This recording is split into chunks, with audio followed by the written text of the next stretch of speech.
যদি আপনি একটা পাসপোর্ট সাইজ ফটো বানান তাহলে সর্বপ্রথম আপনাকে যে কাজটা করতে হয়, আপনাকে প্রথমত আপনার ফটোশপ সফটওয়্যারটা ওপেন করতে হয়, তারপরে ক্রপ টুলে ক্লিক করতে হয়, দিয়ে পাসপোর্ট একটা সাইজ দিতে হয়, দেওয়ার পরে ফটোটাকে ক্রপ করে ফুল রেডি করে কাস্টমারকে দেওয়া হয়, তাই তো? এরকমই তো। এবার ধরে নিন আপনি একটা পাসপোর্ট সাইজ ফটো এইভাবে বানালেন, তারপর পরই একটা কাস্টমার আপনার দোকানে চলে আসলো এবং আপনাকে বললো যে আমাকে একটা স্ট্যাম্প সাইজ ফটো বানিয়ে দেবেন। তাহলে আপনাকে কি করতে হবে?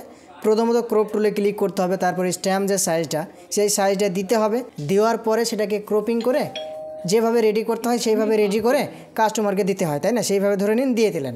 আবারও একটা কাস্টমার আপনার দোকানে আসলো এবং সে আপনাকে বলল যে আমাকে একটা জয়েন্ট ফটো বার করে দিন।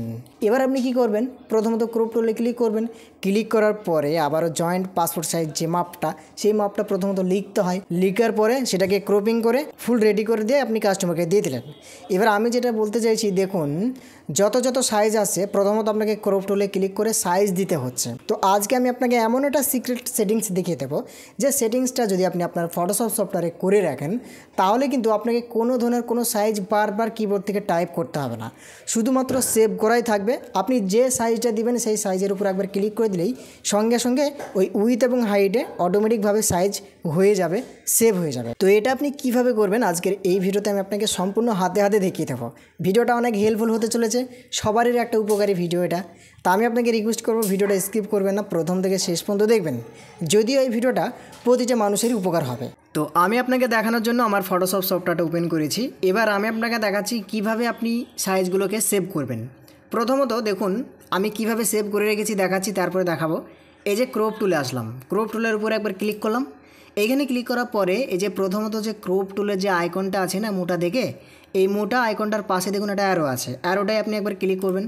তো দেখুন আমি একবার ক্লিক করলাম, ক্লিক করার পরে যেগুলো আমি সেভ করে রেখেছি দেখুন, জয়েন্ট পাসপোর্ট সাইজের একটা সাইজ সেভ করে রেখেছি, পাসপোর্ট সাইজের একটা সাইজ সেভ করে রেখেছি, স্ট্যাম্প সাইজের একটা সাইজ সেভ করে রেখেছি। এবার যদি আমি জয়েন্ট পাসপোর্ট সাইজ যেটা সেভ করে রেখেছি এখানে ক্লিক করি, দেখুন সঙ্গে সঙ্গে জয়েন্ট পাসপোর্ট সাইজের যে সাইজটা উইথে এবং হাইটে অটোমেটিকভাবে চলে আসলো, আমাকে কিন্তু প্রেস করতে হলো না। যদি আমি পাসপোর্ট সাইজে ক্লিক করি তাহলে দেখুন উইথে এবং হাইটে যে পাসপোর্ট সাইজ আমরা প্রেস করি সেটা কিন্তু প্রেস করতে হলো না। যদি আমি স্ট্যাম্প সাইজটার উপরে একবার ক্লিক করি দেখুন অটোমেটিকভাবে উইথে এবং হাইটে যে স্ট্যাম্প সাইজের সাইজ সেটা সেভ হয়ে আছে অটোমেটিক। এবার আমি ফটো ক্রপ করলেই স্ট্যাম্প সাইজে সেভ হবে। তো এটা আমি আগে থেকে সেভ করে রেখেছি, কিভাবে করে রেখেছি এবং আপনি কিভাবে করবেন ভিডিওটা প্রথম থেকে শেষ পর্যন্ত দেখবেন, কিন্তু একটু স্কিপ করবেন না, আমি আপনাকে রিকোয়েস্ট করছি, তবেই কিন্তু আপনি বুঝতে পেরে যাবেন এবং শিখতে পেরে যাবেন।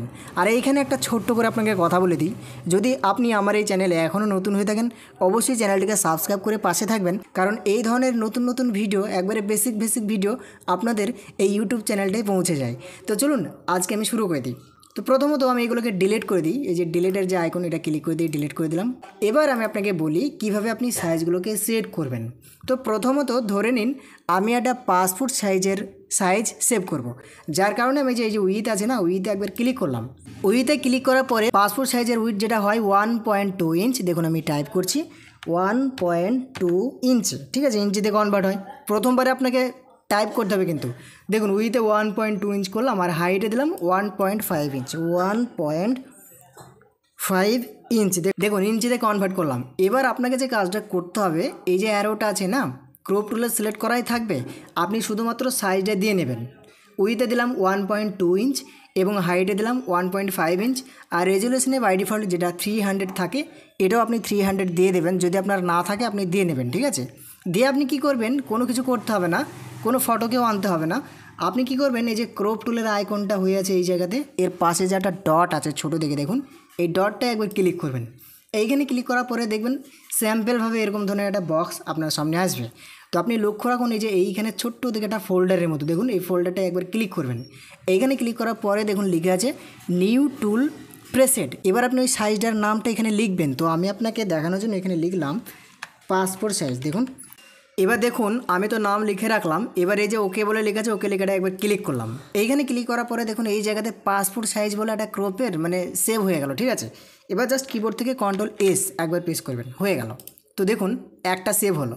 এবার আমি যদি এই ক্রপ টুলের এই পাশে অ্যারোটায় ক্লিক করি দেখুন পাসপোর্ট সাইজ বলে একটা সেভ হয়ে গেছে। তো ধরে নিন আমি আরও কিছু করব, যার কারণে এই যে এই সাইজটা প্রথমত কেটে নেব, উইথের এটা কেটে দিলাম, হাইটের এটা কেটে দিলাম।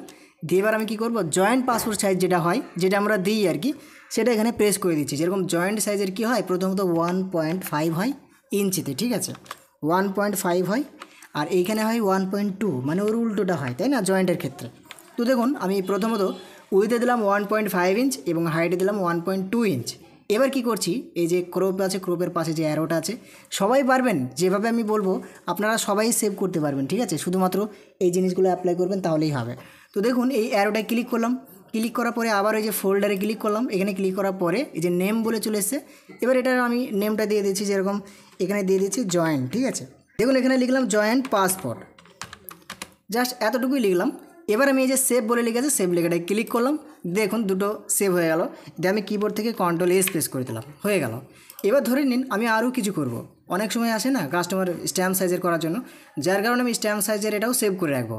তো আবার ওই যে উইতে যেটা আছে, প্রথমত এটা কেটে দিয়ে স্ট্যাম্প সাইজের যেটা আমরা দিই বা আমি যেটা দিই সেটা হচ্ছে 2 সেন্টিমিটার দিই, 2 cm, এবং হাইটে দিই কি 2.5 সেন্টিমিটার। দেখুন 2.5 সেন্টিমিটার, দেখুন এটা আমি দিলাম। দেওয়ার পরে এই যে আবার ওই ক্রপ টুলের পাশে যে অ্যারোটা আছে এখানে ক্লিক করলাম। এখানে ক্লিক করার পরে এই যে এখানে ছোট্ট একটা ফোল্ডারের মতো আছে, ফোল্ডারটার উপর একবার ক্লিক করে দিলাম। এখানে ক্লিক করার পরে এখানে নামটা লিখে দেবেন, মানে যে সাইজটা দিচ্ছেন সেই সাইজটা কী নামে আপনি সেভ রাখতে চাইছেন সেটা আপনাকে এখানে দিতে হবে। তো আমি এখানে দিলাম স্ট্যাম্প সাইজ, দেখুন এটাই দিলাম। স্ট্যাম্প সাইজ লেখার পরে যদি আমি ওকেতে ক্লিক করে দিই, দেখুন সঙ্গে সঙ্গে স্ট্যাম্প সাইজের এটা সেভ হয়ে গেল। এবার আপনারা বলবেন ঠিক আছে এবার আমাকে প্রমাণ দেখান হলো কি হলো না। তো দেখুন আমি আমার ফটোশপ সফটওয়্যারটাই পুরো কেটে দিচ্ছি, ওকে। তো দেখুন আমি কেটে দিয়ে আবারও আমি পুনরায় আমার ফটোশপ সফটওয়্যারটা ওপেন করেছি। ওইগুলো সেভ হলো কিনা আমি আপনাকে দেখাবো, ঠিক আছে। প্রথমত কিন্তু ডিলিট করে দিয়েছিলাম, তারপরে সেভ করলাম, সেটা আপনারা সবাই দেখলেন যারা ভিডিওটা দেখছিলেন, ঠিক আছে। তো দেখুন এই যে আছে যে সাইজটা বাই ডিফল্ট সেভ করা আছে। এবার যদি ধরে নিন আমি এই যে ক্রপ টুলে ক্লিক করি, ক্রপ টুলে ক্লিক করার পরে যে ক্রপের পাশে যে অ্যারোটা আছে এখানে ক্লিক করি, দেখুন 3টে সাইজ যেটা আমি সেভ করলাম 3টে সাইজ কিন্তু সেভ হয়ে আছে। এবার ধরে নিন আপনি একটা ফটো পাসপোর্ট সাইজ করবেন, যার কারণে আমি ফটোটাকে ওপেন করছি, একটা ফটো আপনাকে দেখানোর জন্য। এইখান থেকে একটা ফটো আমি ওপেন করলাম, ধরে নিন এই ফটোটাই আমি নিলাম, ওকে। এবার আমি এটাকে পাসপোর্ট সাইজভাবে ক্রপ করব, যার কারণে ক্রপ টুলে ক্লিক করে এই আইকনটায় ক্লিক করে এখান থেকে পাসপোর্ট সাইজটাই ক্লিক করলাম। দেখুন এবার দেখুন উপরে উইথ এবং হাইটে পাসপোর্টের যে সাইজ সেটা কিন্তু অটোমেটিকভাবে প্রেস হয়ে গেছে অটোমেটিক। এবার আমি এইভাবে ক্রপিং করে এটাকে টিক চিহ্নতে ক্লিক করে দিলে সঙ্গে সঙ্গে এটা পাসপোর্ট সাইজের কী হবে, ক্রপিং হয়ে যাবে। এবার যদি ধরে নিন আমি আবারও স্ট্যাম্প সাইজ করব, যার কারণে কি করছি, ধরুন একটা কাস্টমার আসলো স্ট্যাম্প সাইজ করার জন্য, তো আমাকে এইখানে টিপে টেপে করা মানে আমি কি করলাম, এই যে ক্রপ টুলের পাশে যে অ্যারোটা আছে এখানে ক্লিক করলাম, দিয়ে এখান থেকে স্ট্যাম্প সাইজ মারলাম, হয়ে গেল, স্ট্যাম্প সাইজ হয়ে গেল। এবার আমি সুন্দর করে দেখুন যতটুকু স্ট্যাম্প সাইজ ততটুকুটা ক্রপিং হবে। টিক চিহ্নতে ক্লিক করে দিলে এটা কী হবে, ফটোটা যখন আমি প্রিন্ট করবো স্ট্যাম্প সাইজ হয়ে চলে আসবে। আবারও যদি আমি যে ক্রপ টুলের পাশে অ্যারোটা আছে এখানে ক্লিক করে জয়েন্ট পাসপোর্ট সাইজ করি, এখানে ক্লিক করে আবার সুন্দরভাবে যদি এটাকে দেখুন জয়েন্ট পাসপোর্ট সাইজের যতটুকু ক্রপিং হয় আর কি ততটুকু ক্রপিং নিয়ে নিল। এবার যদি আমি এখানে টিক চিহ্নতে ক্লিক করি, জয়েন্ট পাসপোর্ট সাইজের যে সাইজটা আর কি সেটা অটোমেটিকভাবে ক্রপিং হয়ে চলে আসলো। তো এইভাবেই কিন্তু আপনি যে কোনো সাইজকে সেভ করে রাখতে পারবেন। পরবর্তীতে যখন আপনারা সামনে কোনো কাস্টমার আসবে যে আমাকে স্ট্যাম্প সাইজ করে দিন, আমাকে পাসপোর্ট সাইজ করে দিন, আমাকে জয়েন্ট ফটো করে দিন, এইভাবে বিভিন্ন তো কাস্টমার আসতে পারে। তো আপনি আপনার ইচ্ছা অনুযায়ী এটাকে সেভ করে রাখবেন, যেমন যেমন সাইজ আপনার দরকার হয় সেগুলোকে করে রাখবেন, যেন পরবর্তীতে যখন কাস্টমার আসবে টাইপ করলে তো একটু লেট হচ্ছে, তার জন্য শর্টকাটের মাধ্যমে এই কাজটা করে দিতে পারেন। মানে এই কাজটা আপনি ইজিভাবে খুব তাড়াতাড়ির মধ্যে করতে পারেন। তো আশা করি আপনি অনেক ক্লিয়ারভাবে অনেক সুন্দরভাবে বুঝতে পেরে গেছেন। ভিডিওটা দেখে যদি একটু ভালো লেগে থাকে বা একটু উপকার হয়ে থাকেন অবশ্যই একটা লাইক করে জানাবেন আমাকে। এবং যদি আপনি আমার এই চ্যানেলে নতুন হয়ে থাকেন চ্যানেলটিকে সাবস্ক্রাইব করে পাশে থাকবেন আরও নতুন ভিডিও পাওয়ার জন্য। এবং যদি আপনি বলেন বা যদি আপনি মনে করেন যে না এই ভিডিওটা আরও মানুষদের কাছে পৌঁছে দিই, তাহলে আপনি শেয়ার করে দিতে পারেন, ঠিক আছে। তো আজকের মতন এখান থেকেই দেখা হবে আবারও নতুন ভিডিওতে, নেক্সট ভিডিওতে। ভালো থাকবেন।